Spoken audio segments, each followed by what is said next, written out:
Okay, Assalamualaikum warahmatullahi taala wabarakatuh. Dan selamat petang. Terima kasih kepada kawan-kawan yang masih mengikuti siri Perang Alam Melayu.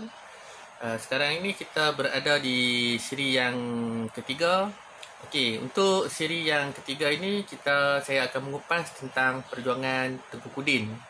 Satu figure ataupun seorang tokoh yang begitu dikenali di Kedah lah. Dan namun sayang, walaupun perjuangan Tengku Kudin ini dianggap satu perjuangan yang besar di kalangan masyarakat utara, tetapi di peringkat nasional ataupun di dalam kebanyakan buku-buku teks, tidaklah begitu menggambarkan sejauh mana perjuangan Tengku Kudin ini berbanding dengan pahlawan-pahlawan Melayu nasional yang lain lah. Ini adalah satu kerugian disebabkan perjuangan Tengku Kudin ini bukan sekadar ataupun semata-mata materialisme, tetapi ia lebih mengingatkan kepada kita tentang perjuangan ataupun ketokohan seorang pahlawan yang memperjuangkan nasib sebuah negeri lah. Jadi siapa Tengku Kudin ni? Okey, Tengku Kudin merupakan anak saudara Sultan Ahmad Tajuddin. Ahmad Tajuddin iaitu Sultan Kedah lah yang ke-28, melalui adik bongsu Sultan iaitu Tengku Hitam yang berkahwin dengan Sheikh Zahir bin Sheikh Husin. Okey. Jadi semalam saya ada sebut tentang kenapa ada satu dakwaan yang dikatakan oleh Tengku Embun menurut Burning Papers yang mengatakan bahawa Sultan Ahmad Tajuddin ingin memindahkan kuasa ataupun menurunkan kuasa pemerintahan Sultan Kedah kepada orang-orang Siak lah. Okey, ini laporan yang terdapat di dalam Burning Papers. Dia tak sebut pasal Palembang apa semua. Jadi saya ada berbincang lah dengan keturunan daripada keturunan Tengku Kudin sendirilah. Jadi apa yang saya nyatakan adalah berdasarkan apa yang ditulis di dalam Burning Papers. Tetapi sebenarnya bila kita turun ke lapangan, kita bertemu dengan ahli keluarga mereka sendiri, keturunan mereka sendiri. Sebenarnya Tengku Kudin ni main daripada Palembang lah. Ini percanggahan pendapat yang kita kena tengok balik dan kita kena kaji. Sebab tu dia penting. Sebab tu kajian-kajian sejarah ini penting untuk kita tengok dan ubah. Bukan semata-mata untuk kepentingan kita, tetapi ia melibatkan kefahaman masyarakat lah. Sebab kalau tak, masyarakat ni dia akan berpegang pada satu sumber lah. Macam saya sendiri, sebelum saya berjumpa dengan keturunan-keturunan pahlawan-pahlawan Kedah ni, saya hanya berpaksikan ataupun hanya bertumpu kepada sumber-sumber yang bertulis dan berekod lah. Bukan saya menolak pandangan-pandangan ataupun penulisan-penulisan sejarah lisan ni, tetapi ada kalanya sejarah-sejarah lisan ni dibuat tokok tambah. Benda tu tak ada apa sangat tapi dia jadi melampau-lampau. Jadi sebab itulah kita kena berhati-hati lah. Sebab tu orang dalam bidang sejarah apabila membuat sejarah kajian lisan, mereka agak berhati-hati dalam menerima sumber-sumber lisan lah. Okey, dan nama yang saya dapat ni, Sheikh Zahir bin Sheikh Husin ni, ada lanjutan dia, ada nasab dia. Ini pun diberitahu oleh sahabat saya lah, Syed Nahar. Abang DP warna biru ni apa nama Allah. Okey. Tengku Kudin ni, kalau mengikut Chronicle, Singapore Chronicle lah, pada tahun 1832, dikatakan bahawa Tengku Kudin ni datang ke Kedah sebab mendengarkan bahawa Kedah ni telah diserang lah pada tahun 1821. Okey, kemudiannya dicatatkan bahawa keadaan Kedah pada masa tu, orang yang lari ke seberang perai hidup dalam keadaan yang sangat miskin dan daif lah. Dan pada asalnya dikatakan ni menurut rekod lah, dikatakan bahawa Tengku Kudin ni pada asalnya tidaklah mahu untuk berperang. Tapi dia tahu pasal benda tu, tapi dia menunggu arahan lah daripada Tuanku Sultan untuk sama ada bertindak atau tidak. Tetapi yang menjadi penyebab besar ataupun penyebab utama kepada tindakan Tengku Kudin ini, menurut Singapore Chronicle, apabila anak dan isterinya dibunuh, dibom oleh sekumpulan Cina ketika berada di rumah lah. Dan masa saya buat cerita, tulis kaji ni, boleh terbayang lah macam mana rumah kena bom apa semua, dia jadi deja vu lah. Lepas tu disebabkan inilah Tengku Kudin ni bangun dan dikatakan dia tempang lah, disebabkan bom tu tadi ni dia tempang sebelah. Ni ciri-ciri gambaran yang diceritakan di dalam rekod-rekod British lah. Saya tak mengkaji lagi ataupun tidak melihat lagi kepada sumber-sumber keluarga sendiri, dan cuma saya mengharapkanlah kalau diberi kesempatan dan tergerak hati nak mengkaji pasal keturunan Tengku Kudin ni, InsyaAllah saya akan buat lah. Nak kaji satu-satu benda ni, dia kena ada satu perasaan kita nak buat benda tu kan. Kalau saya saja nak pergi tulis, dia jadi tak berapa seronok. Okay. Jadi di dalam Singapore Chronicle dan boleh dibaca dalam Triad and Tabut, menyebut tentang sedikit lah, dia cerita sikit tentang pengeboman ataupun pembunuhan, percubaan untuk membunuh Tengku Kudin ni dibuat oleh kumpulan Gihin. Okey, disebabkan British percaya dan Siam juga percaya bahawa Tengku Kudin inilah orang yang dikatakan akan menggantikan Sultan Ahmad Tajuddin sebagai Sultan Kedah yang barulah. Jadi Gihin ni dia ada kaitan dengan Raja Ligor, iaitu seorang Cina lah. Dan menteri dia adalah seorang ahli Gihin jugalah, yang merupakan bangsa Cina jugalah. Ini sejarah kita bukan nak petik bagi orang lah benci Cina, resis apa tak. Ini adalah kajian-kajian ataupun penulisan-penulisan yang dibuat oleh Barat sendirilah. Okey. Nama Tengku Kudin ni dia terkenal pada tahun 1831 apabila dia diserang, apabila dia menyerang kota Kuala Kedah dan berjaya membebaskan negeri Kedah lah. Dan namanya juga disebut di dalam penulisan-penulisan di Patani apabila pasukan Kedah ini telah sampai di Patani lah, dan berlaku penentangan Siam di Patani pada tahun sekitar 1832. Okey. Di pertengahan jalan di antara kota Kuala Kedah nak ke Singgora ataupun Songkla tu, mereka sampai di Hat Nyai. Okey, di Hat Nyai inilah diceritakan tentang Syekh Samad Falimbani, seorang ulama, merupakan anak kepada Syekh Abdul Rahman lah. Syekh Abdul Rahman ni merupakan penasihat kepada Sultan Mat Jiwa lah, mufti dia.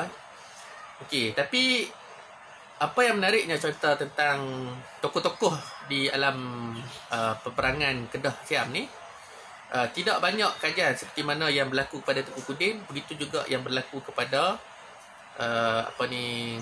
Syekh Samad Falimbani. Banyaknya berkisahkan, kajian-kajian sedia ada berkisahkan kepada kitab-kitab yang dikarang oleh beliau lah.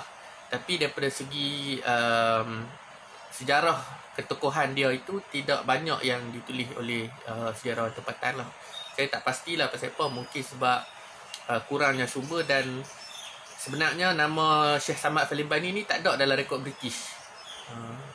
Jadi dia mai daripada sumber tempatan lah. Tapi kita menghormati dia sebagai ulama, dan kemungkinan cerita-cerita lisan juga ada menyebut, jadi kita masukkan juga Syekh Samad Falimbani lah. Begitu juga dengan nama Tok Moris yang selalu disebut oleh banyak orang lah. Bila cerita saya perang Kedah Siam ni, orang suka tanya saya Tok Moris, sejarah Tok Moris. Malah ada cucu cicit Tok Moris sendiri duk tanya saya pasal kisah Tanah Kurnia apa semua. Katanya Tok Moris ni pergi sampai ke Bangkok untuk bebaskan Sultan Kedah yang kononnya ditangkap oleh Raja Siam lah. Tapi mengikut rekod saya baca, tak ada. Nama Tok Moris ni tak ada lah. Idris tu memang, ataupun Idris tak ada. Dia ada sebut nama-nama lain, yang nama-nama ini ditulis di dalam buku Triad and Tabut. Triad and Tabut ni buku pasal kursi gelap Cina. Jadi nama-nama ni yang ditulis di dalam buku tu lah. Jadi kita terimalah semua pandangan dan kita cuba compilekan ataupun kita cuba gabungkan semua pandangan-pandangan ini, kemudiannya kita jadikan satu bentuk kajian lah. Okay. Sebenarnya Tengku Kudin ni dia bermula pada tahun nama dia mula disebut sejak tahun 1829. Malah lebih awal pada tu sejak 1827 di dalam Benih Papers. Benih Papers ni ada 5 jilid. Ia merupakan laporan yang dibuat surat-surat antara Benih dan pegawai-pegawai British yang berada di Pulau Pinang lah pada ketika itu. Okey. Jadi pada tahun 1829 selepas peristiwa pengeboman itulah, Tengku Kudin ni dia telah merancang satu serangan ke atas kota Kuala Kedah, di mana kota Kuala Kedah ni merupakan satu kedudukan yang sangat penting kepada negeri Kedah pada ketika itu, disebabkan ia adalah dianggap sebagai pintu utama untuk masuk ke kota tengah ataupun kota start lah. Dulu kita pakai jalan sungai, jadi sungai apa ni, hulu Sungai Kedah itu duduknya di Kuala Kedah lah. Dan disebabkan tu, kalau berjaya mendapatkan kota Kuala Kedah, berjaya menakluki kota Kuala Kedah, maka secara tak langsung kota Start tu sendirilah akan dibebaskan lah. Okay, pada tahun 1829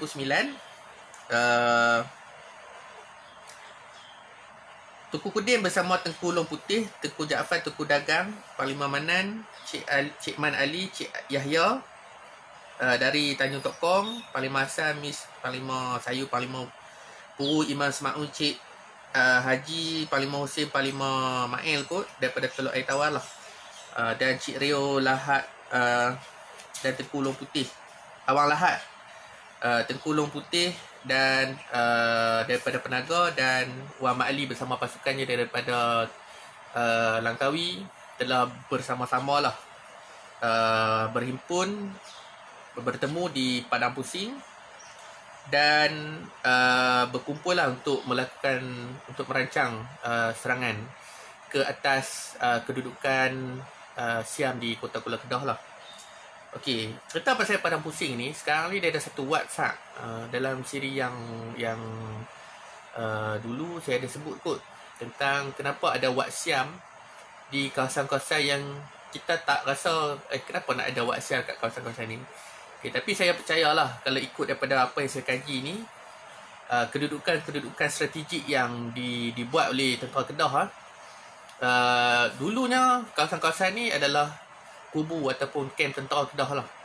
Jadi bila Siam ni dia ambil alih kawasan tu, dia jadikan markas tentera dia, dan bila perang tamat, orang Siam yang tentera-tentera Siam yang tak balik ni, kemudiannya dia berkembang menjadi satu komuniti masyarakat kat situ lah. Jadi secara tak langsung lah, kalau kita kaji daripada sudut tokoh-tokoh Siam ni, kita boleh tengok lah sebenarnya di mana kedudukan markas tentera Kedah secara tak langsung. Ini satu perkara yang saya rasa menarik juga untuk dikaji, untuk melihat bagaimana strategi peperangan Kedah ataupun strategi pertahanan Kedah sebelum 1821 lah. Okey, dalam serangan ni pada tahun 1829 serangan tersebut gagal disebabkan pertahanan Siam kuat lah, dan pada ketika itu serangan pada tahun 1829 hanya melibatkan 300 orang saja. 300 orang sajalah. Okey, dan kota Kuala Kedah ni adalah satu kubu yang sangat kuat dan sangat susah untuk ditembusi lah. Dan di dalam catatan serangan ni, saya belum lagi terjumpa taktikal serangan lah. Maksudnya, kalau mungkin sejarah lain kita boleh dengar contoh saya kapal tembok daripada laut ke, ataupun serangan daripada darat tembok dengan istinggar ke apa ke. Tapi di Kuala Kedah ini, dia kebanyakannya berkisarkan dengan mereka naik ke tembok. Mereka panjat tembok ataupun mereka buat satu berbincang lah, buat akal lah orang kata no. Buat akal mereka berbincang untuk masuk lah. Ini taktik serangan pada tahun 1821, di mana Payah Sanukton tu telah berjumpa dengan Bendahara Kedah ni. Kemudiannya dalam berbincang tu, kota Kuala Kedah kena serang lah. So dia ada satu cerita yang panjang lah, yang nanti saya akan cerita dalam siri yang penutup lah, macam mana taktikal tu berlaku secara lebih kurang, insyaAllah. Okay, Tengku Long Putih ni dia main daripada Aceh lah. Dia percayai main daripada Aceh ataupun Palembang lah, ataupun kawasan-kawasan sekitar dengan kawasan Sumatera itu. Dan sebenarnya masa berlaku perang Kedah Siam ni, Kedah dibantu oleh orang-orang yang main daripada Sumatera lah. Jadi ada satu kekerabatan ataupun hubungan yang kuat di antara Kedah dengan keluarga-keluarga di sebelah Sumatera lah. Jadi kesan daripada Perang Kedah Siam tu sendiri, ada satu Facebook nama dia jaringan anak Sumatera ke apa, saya tak ingat lah. Tapi mereka ni semua orang Kedah, keturunan Kedah yang duduk di orang Kedah yang duduk di kawasan Siak tu lah. Tengku Long Putih daripada Siak. Okey. Kemudiannya selepas habis perang ni 1829 pertempuran pada 16 Jun 1829 Tengku Embun. Dalam siri 2 saya ada cerita pasal Tengku Embun ni, siapakah Tengku Embun dan apakah yang ditulis dalam Antara Silsilah Melayu Kedah. Okey, menurut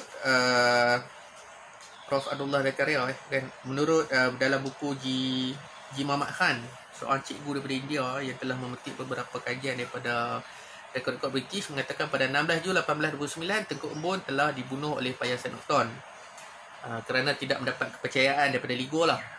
Kalau dalam siri 2 semalam saya cerita pasal Tengku Embun ni yang mengadu domba lah kepada Raja Ligor tentang ketidakadilan yang diterima oleh dia disebabkan dia tidak mendapat kawasan Setui dan Kayang lah.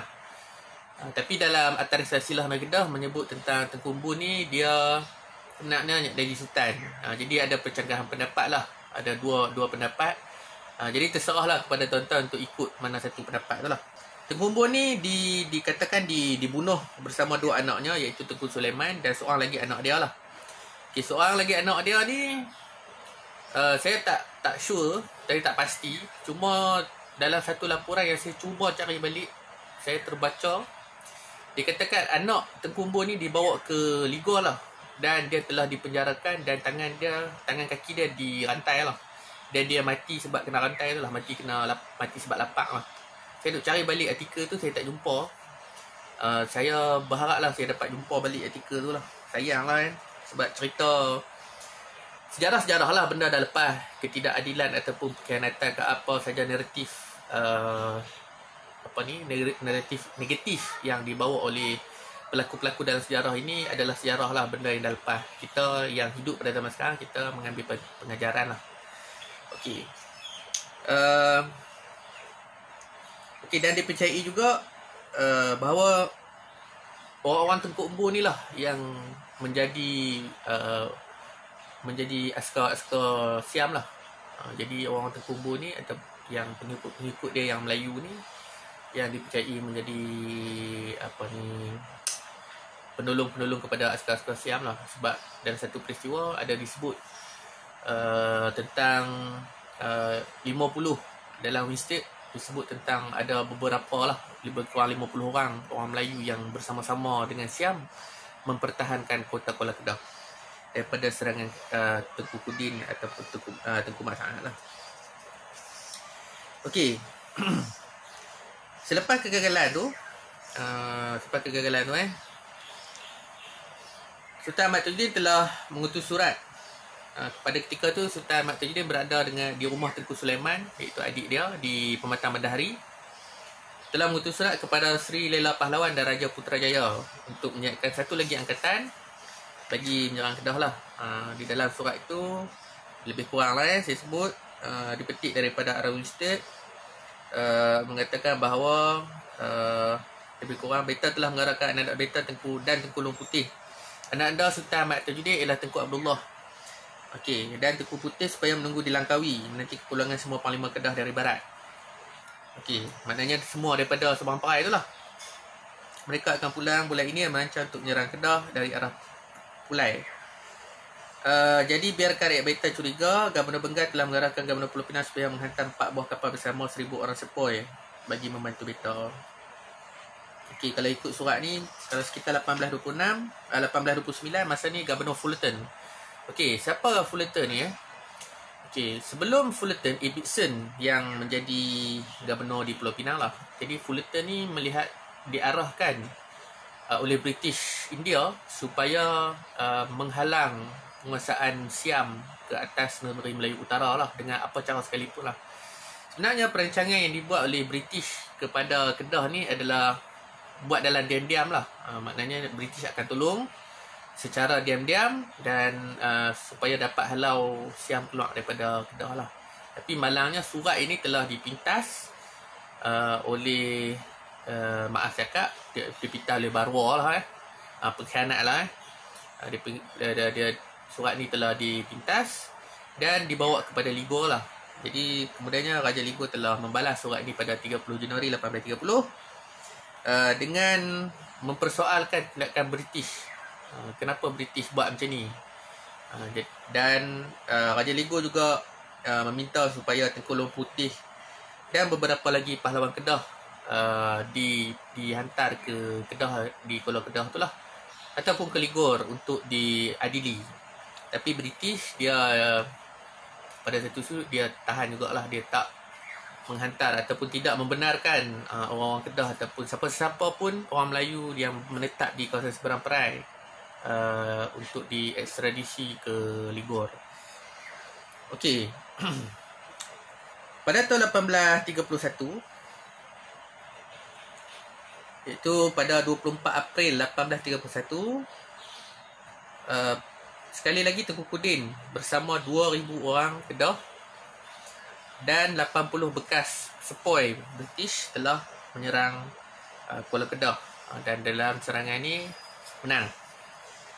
Okay. Daripada serangan ni juga, selepas menang di kota Kuala Kedah, pasukan ni kemudiannya bergeraklah marah sampai untuk mengejar pasukan Siam ni. Mereka marah sampai ke Anyai dan kemudian sampai ke Patani lah.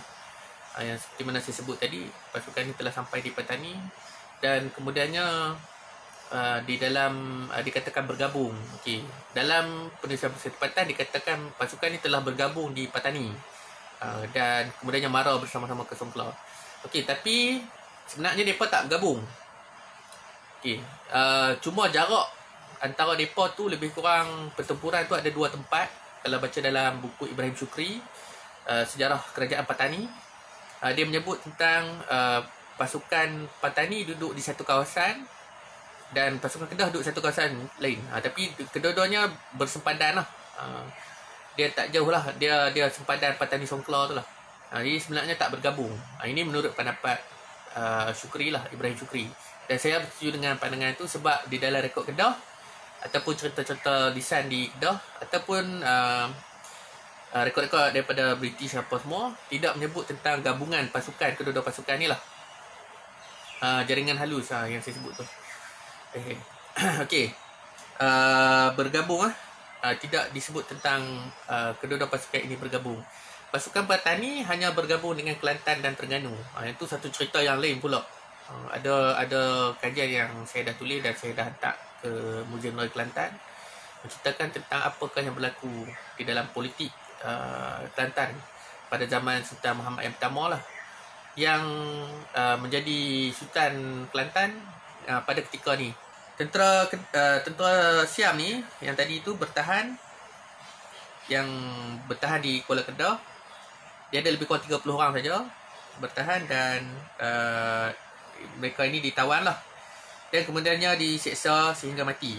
Dan kalau Winston, dia kata siksaan yang dibuat ni sebenarnya sebagai membalas dendam lah ke atas apa yang dibuat oleh tentera Siam ke atas Kedah semasa serangan 1821.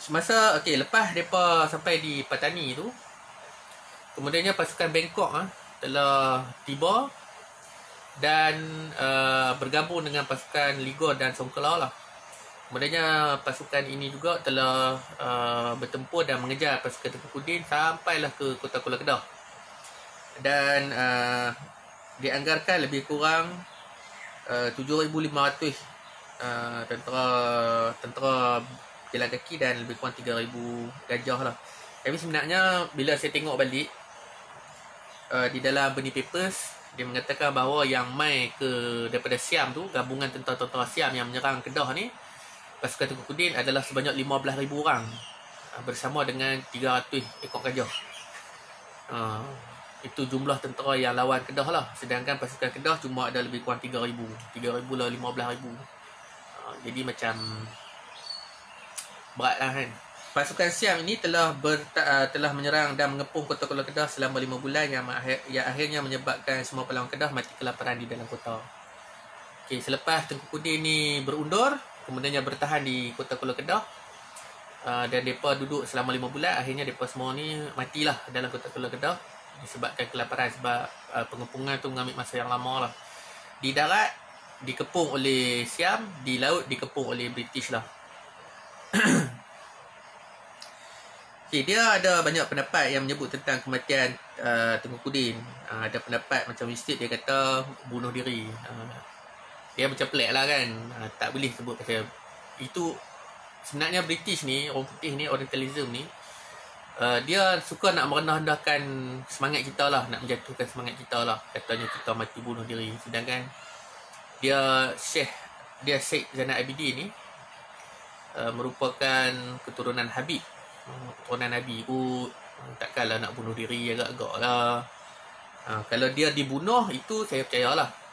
Kalau dia bunuh diri, saya tak percaya. Okay.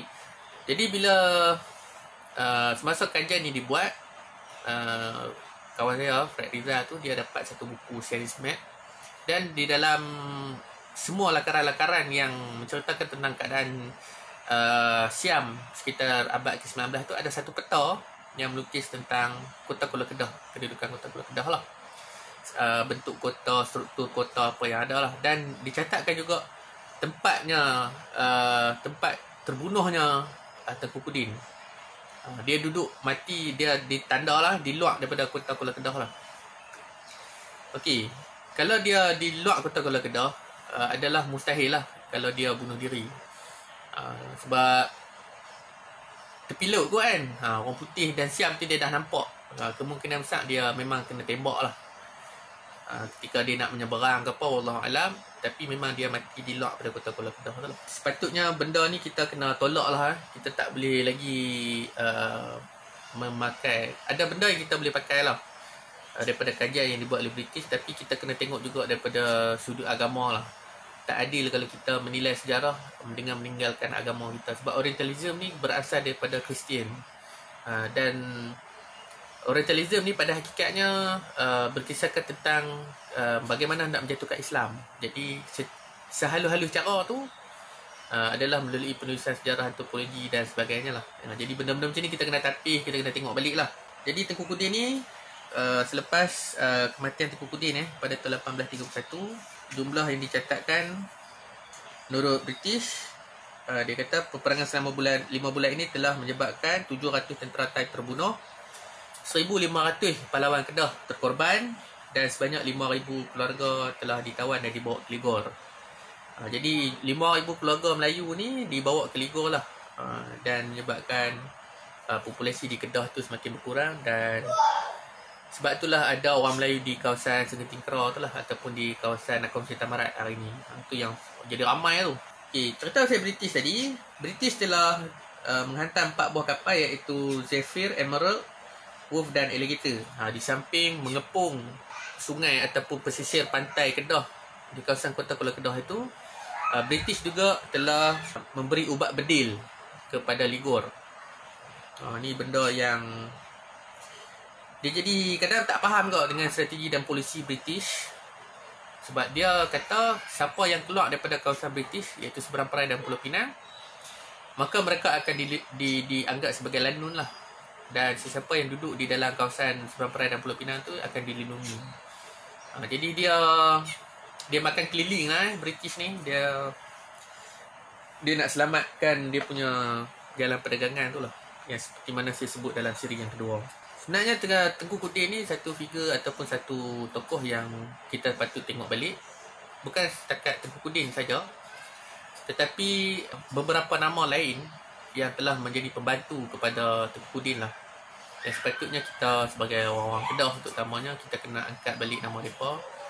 Dan kita kena ingat bahawa perjuangan yang telah dibuat oleh lebih kurang ni perjuangan awal lebih kurang 1,500 pahlawan-pahlawan Kedah demi mendapatkan kemerdekaan Kedah tu, kita kena kenal balik lah sepatutnya. Dan tidak adil apabila sejarah ini dibiarkan begitu saja, dan kita hanya mengangkat ketokohan seseorang saja, seperti mana yang berlaku dekat negara lain, tapi kita melupakan jasa dan pengorbanan untuk nenek kita. Siapa tahu dalam ramai-ramai yang tengok video saya ni, tatah tok nenek kita dulu yang berjuang dan mati dalam perang tu lah.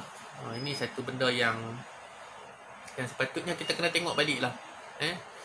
Sebab Kedah ni dia seperti mana saya kata sebelum ni, perjuangan Kedah, orang-orang Kedah bukan bersifat perseorangan ataupun perkumpulan, tapi dia melibatkan satu negeri.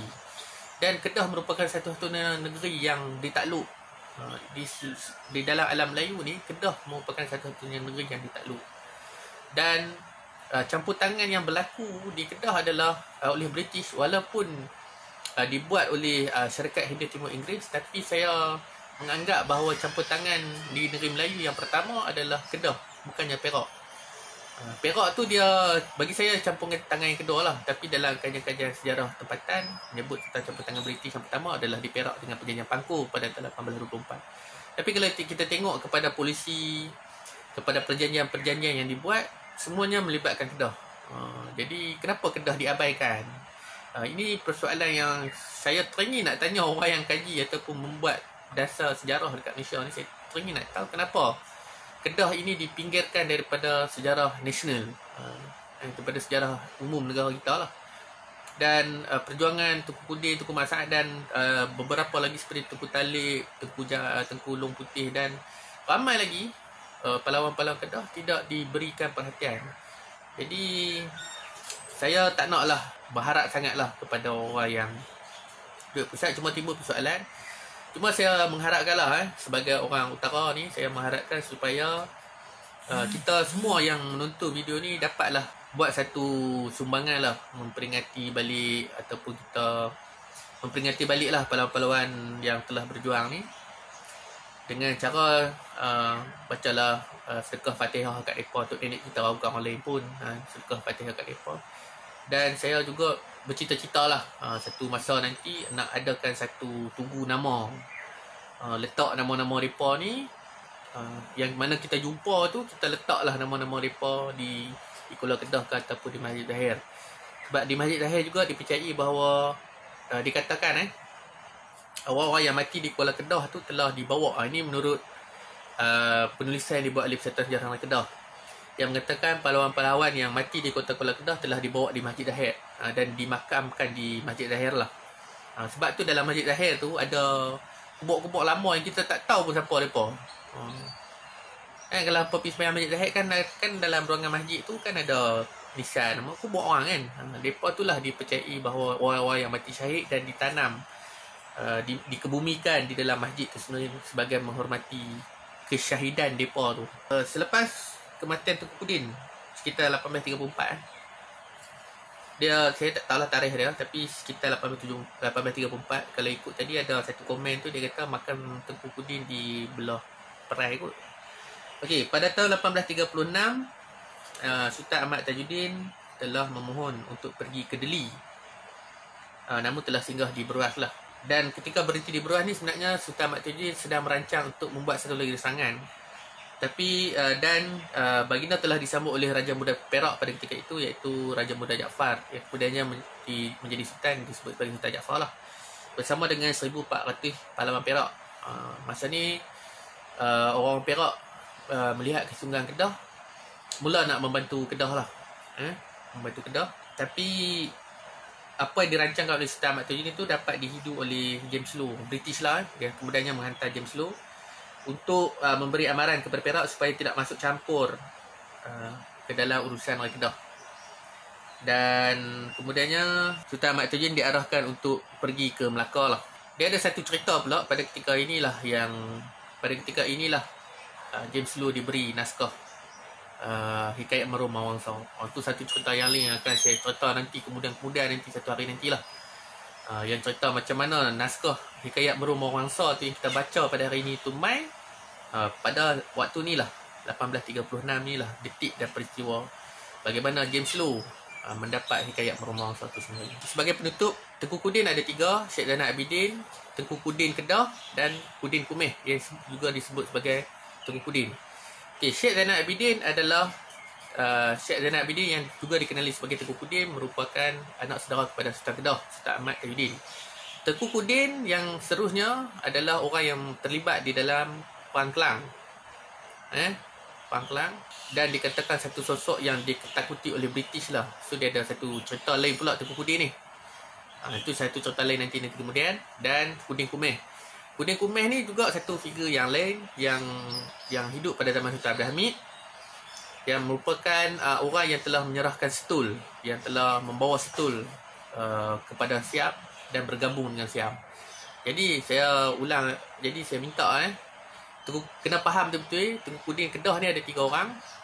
Kudin Syekh Zainal Abidin, Tengku Kudin dengan Kudin Kumeh. Lepas ni jangan duk buat terbiang, jangan duk buat pelik-pelik. Kata Tengku Kudin ni bukan Tengku Kudin yang makan apa kata rumah dia yang kata rumah makan Raja Bersiung lah apalah, tu bukan dia, tu rumah Kudin. Tengku Kudin bukan rumah Raja Bersiung. Raja Bersiung apa ada rumah batu. Raja Bersiung yang wujud tu tahun 1200 lebih. Tak apa, tu cerita lain lah nanti. Dan kepada yang nak buku ni, saya tengah buka order. Ni buku saya tulis tahun 2016. Tapi dah 4 tahun ni orang nak cari lagi. Nak berhenti, nak ditolak permintaan orang-orang yang nak baca ni, saya kesian pula. Boleh je saya nak biar jadi rare, tak payah dah orang cari. Tapi kita nak menyebarkan sejarah ni, nak tak nak kita kena buat lah. Kepada yang nak buku ni boleh PM dekat page Historism lah. Okay, sekadar itu saja. Apa yang baik tu daripada Allah Ta'ala, yang kurang tu daripada saya lah. Apa yang saya cakap adalah berdasarkan kajian, dan kajian ini tidaklah sempurna dan tidak pernah ada satu kajian yang sempurna.